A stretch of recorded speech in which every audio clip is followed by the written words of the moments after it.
Un justicier en civil, héros de bande dessinée. Benjamin Taïeb n'est pas doté de super pouvoirs ici. Pas de cape ni de masque, mais une robe, celle de l'avocat, et en guise d'aventure, le quotidien du commis d'office, souvent méconnu du grand public. C'est vrai que les caméras ne peuvent pas aller là où nous on va en tant qu'avocat.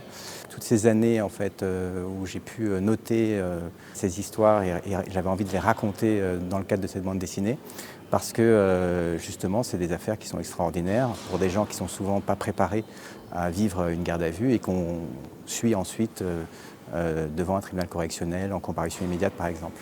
Des histoires souvent tragiques qui influencent forcément celui qui s'y plonge, l'avocat réveillé en pleine nuit comme un urgentiste habitué des cellules et des commissariats et qui doit aussi gérer sa propre vie de famille.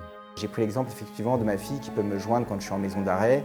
Nous, on est encore, quand on sort de maison d'arrêt, dans cet esprit-là où on a passé des portiques. Et puis vous allez avoir un coup de fil de votre fille qui n'arrive pas à vous joindre et qui va peut-être vous demander un virement. Et c'est quelque chose de très anecdotique. Mais ça vous met d'emblée dans une autre réalité qui est celle qu'il faut assumer au quotidien. C'est la troisième BD de Benjamin Taïeb, avocat depuis 20 ans, dont 8 au barreau de Nice. Une fiction à la fois réaliste et engagée.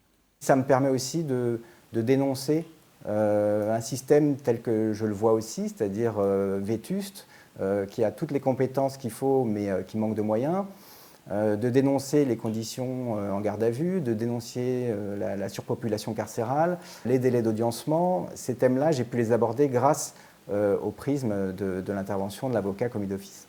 Bonne ou mauvaise nouvelle, la justice niçoise est un réservoir inépuisable d'histoires. La suite de Commis d'office est déjà en préparation et devrait paraître à la fin de l'année.